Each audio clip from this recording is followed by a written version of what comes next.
Hi friends, இது வர்க்காலா சீரீஸோட 3வது part video. இதுக்கு முன்னாடி போட்ட 2 வீடியோவும் யாரும் பார்க்கலனா அதை போய் பார்த்துட்டு வந்து இந்த வீடியோவை பாருங்கள். அந்த வீடியோவோட லிங்க் டிஸ்கிரிப்ஷனில் கொடுத்துருக்கேன்.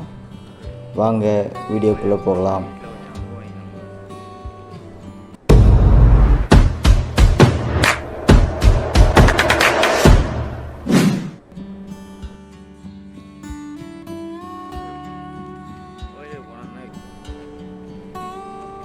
பிளாக் சாண்ட் பீச்சை நோக்கி தான் போயிட்டுருக்கோம்.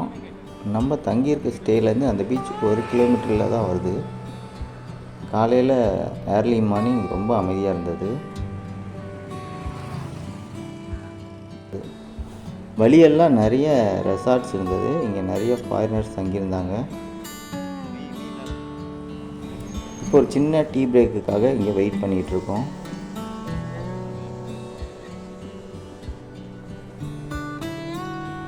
நம்ம பீச் கிட்ட எக்கச்சக்க ரெசார்ட்ஸ் இருக்குது.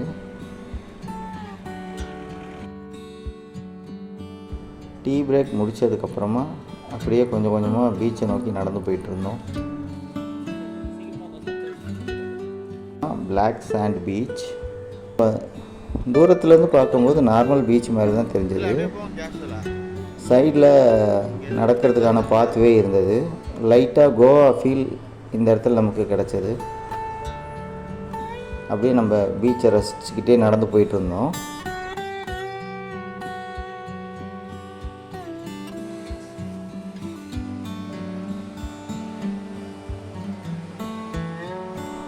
இப்போ நம்ம பீச்சுக்குள்ளே இறங்கி சாண்டை கிட்ட பார்க்கும்போது லைட்டாக பிளாக் கலர் இருந்தது.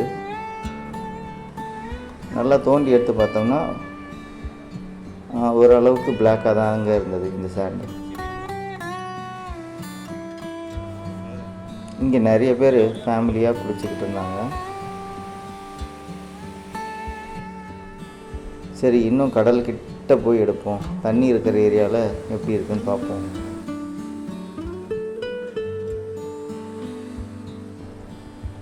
தண்ணி ரொம்ப க்ளீனாகவே இருந்ததுன்னு சொல்லலாம். சரி, நம்மளும் குளிக்கலாம் அப்படின்னு பீச்சில் இறங்கிட்டோம்.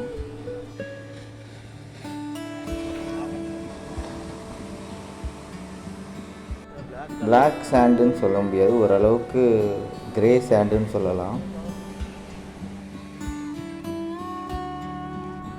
காலையில் பீச்சில் குளிக்கிறது ஒரு நல்ல எக்ஸ்பீரியன்ஸாக இருந்தது.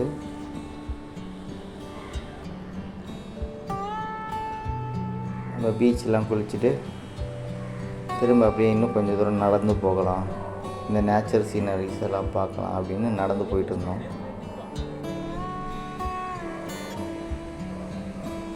இங்கே ஃபோட்டோ ஷூட் எடுக்கிறதுக்கு நிறைய நல்ல நல்ல இடங்கள்லாம் இருந்தது.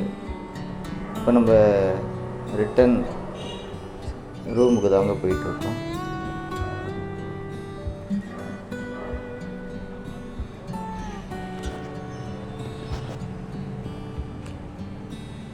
ரொம்ப க்ரௌடு இருக்குன்னு சொல்ல முடியாது. இந்த பீச்சில் ஓரளவுக்கு க்ரௌடு கம்மியாகவே இருந்தது.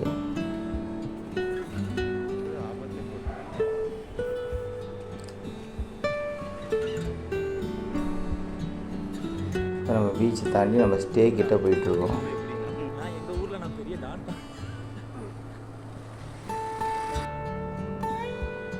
நம்ம ஸ்டேயில் ரெஃப்ரெஷ் ஆனதுக்கப்புறமா நம்மளுக்கு மதியமாக தான் ட்ரெயின் இருக்குது. அதுக்கு முன்னாடி கொஞ்சம் டைம் இருந்தது. இந்த பக்கத்தில் ஒரு கோயில் இருக்குது. அந்த கோயிலுக்கு தான் போயிட்டுருக்கோம். ஒரு பகவதி அம்மன் கோயில் இருந்தது. இந்த கோயிலில் சுவாமி தரிசனம்லாம் முடிச்சுட்டு இங்கே மரத்தில் ஒரு பெரிய ஊஞ்சல் கட்டி வச்சுருந்தாங்க. அங்கே இருக்கவங்களாம் அந்த ஊஞ்சலை விளையாடிட்டு இருந்தாங்க. நம்மளுக்கும் ஊஞ்சலை பார்த்தோன்னா கொஞ்சம் ஆர்வமாயிடுச்சு. நம்மளும் கொஞ்சம் நேரம் ஊஞ்சலில் விளையாண்டுட்டு இருந்தோம். நம்ம கூட வந்த நண்பர்களும் ஊஞ்சலை பார்த்தோன்னே ஜாலியாகிட்டாங்க.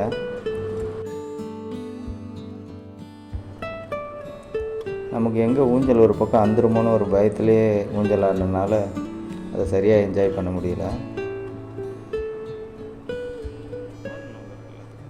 இப்போ நம்ம ரூம்லேருந்து வெக்கேட் பண்ண போகிறோம். இதுதான் நாங்கள் தங்கி இந்த ஸ்டே. ரொம்ப அருமையாக இருக்குது பாருங்கள்.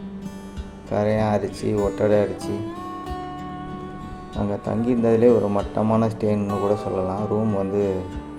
ரூம் சரியில்லை, சுடுதன் ஹீட்டர் ஒர்க் ஆகலை, ஏசி ஒர்க் ஆகலை, ரூமில் நிறையா கரையான் ஒட்டடை, இந்த மாதிரி எக்கச்சக்க கம்ப்ளைண்ட் இருந்தது. இதெல்லாம் நம்ம ஒரு பெரிய கம்ப்ளைண்ட்டாக எழுதி booking.comக்கு சென்ட் பண்ணியிருந்தோம். கூப்பன் அமௌண்ட்டை விட அடிஷ்னலாக 400 சார்ஜ் பண்ணியிருந்தாங்க. அதையும் ஒரு பெரிய கம்ப்ளைண்ட்டாக எழுதியிருந்தோம். இப்போ நம்ம ஸ்டேவை வெக்கேட் பண்ணியாச்சு, ட்ரெயின் ஏற போகிறோம்.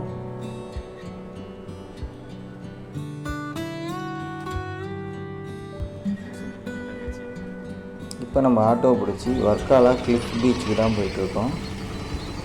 நமக்கு இன்னும் கொஞ்சம் டைம் இருக்குது. சரி, அப்படியே கிளிஃப் பீச்சுக்கும் போய் பார்த்துட்டு வந்துடலாம் அப்படின்னா இங்கேருந்து நம்ம போயிட்டுருக்கோம். அது இங்கேருந்து ஒரு 1.5 கிலோமீட்டர் தான். நம்ம கிளிஃப் பீச்சுக்கு வந்தாச்சு. வந்திருக்க டைம் கொஞ்சம் ராங்கான டைம். வெயில் மண்டையை பொழக்குதுன்னு சொல்லலாம்.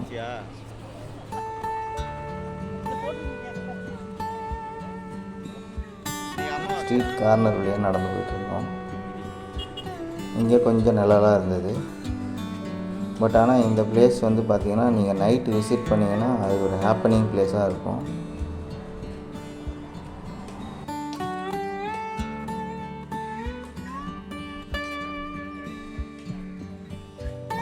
இதுதான் வர்க்காலாவோட மெயின் பீச்.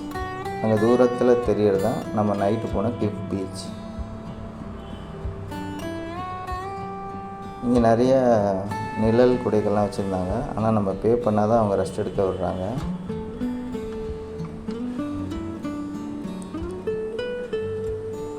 நம்ம இப்போ பீச்சை பார்த்தாச்சுங்க. ரிட்டர்ன் தான் போயிட்டுருக்கோம். அடுத்த டெஸ்டினேஷன் என்னன்றதை போய் தான் பிளான் பண்ணணும்.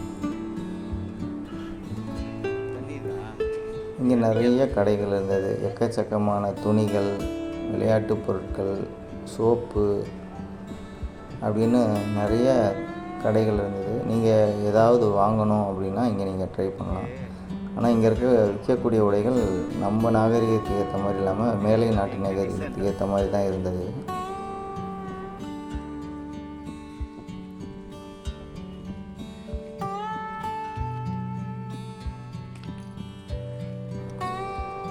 இங்கே இருக்கக்கூடிய குளம் தான் வர்க்காலா சிவன் கோயிலோட குளம். இந்த குளத்துக்கு ஆப்போசிட்டில் தான் கோயிலும் இருக்குது. கோயிலுக்குள்ளே நம்ம எந்த வீடியோவும் எடுக்கலை. இது மேலே போனால் தான் நமக்கு கோயில் இருக்கும். நம்ம கோயில் மூடின நேரத்துக்கு அப்புறமா தான் வந்தோம். அதனால் கோயிலை நம்மளால் பார்க்க முடியல. இப்போ இங்கேருந்து ஒரு பஸ் பிடிச்சி நம்ம ரயில்வே ஸ்டேஷனை நோக்கி தான் போயிட்டுருந்தோம். கேரளா ஸ்பெஷல் வெஜ்ஜி மீல்ஸ் அதுதான் நான் இப்போ சாப்பிட்டுட்ருக்கேன். கேரளா வந்ததுலேருந்து இதை ட்ரை பண்ணணுன்னு நினச்சிக்கிட்டே இருந்தேன். ரயில்வே ஸ்டேஷன் ஆப்போசிட்டில் சாப்பிட்டுட்டு இருந்தேன். நம்ம நண்பர்கள் மந்தி பிரியாணியை அங்கே இன்னொரு ஹோட்டலில் பூந்து விளையாண்டுட்டு இருந்தாங்க. ஒரு வழியாக 3 பேரும் சாப்பிட்டு முடித்து ஸ்டேஷனுக்கு வந்ததுக்கப்புறம் எங்களோட ட்ரெயின் வந்தது. நம்ம பயணம் இதோட முடியுதுங்க. வர்க்காலாலேருந்து கிளம்பியாச்சு. இப்போ காலையில் ஒரு 1:30 மணி 2 மணி இருக்கும். இது என்ன ஸ்டேஷன்னே தெரியல. நம்ம கூட வந்தவங்களாம் நல்லா தூங்கிட்டு இருந்தாங்க. நம்ம ஒரு டீயை குடிச்சிட்டு அப்படியே ட்ராவலை கண்டினியூ பண்ணிட்டு இருந்தோம். திரும்ப தூங்கி எழுந்துச்சு பார்த்தா மணி ஒரு 4:30 இருக்கும். ஒரு 5:30 இருக்குங்க. சென்னை கிட்ட வந்துட்டோம்னு நினைக்கிறேன். இப்போ நம்ம பெரம்பூரை நோக்கி தான் போயிட்டுருக்கோம். ஒரு 6:30 மணிக்கு பெரம்பூரை ரீச் பண்ணி ஆயிடுச்சு. நம்ம இங்கே இறங்கிட்டோம். இதோடு நம்ம வர்க்காலா ட்ரிப் வீடியோ முடிஞ்சதுங்க. இந்த வீடியோ உங்களுக்கு பிடிச்சிருந்ததுன்னா மறக்காமல் ஒரு லைக் பண்ணுங்கள். இதே மாதிரி ஒரு இன்ட்ரெஸ்டிங்கான ட்ராவலோடு நான் உங்களை நெக்ஸ்ட்டு மீட் பண்ணுறேன். நன்றி, வணக்கம்.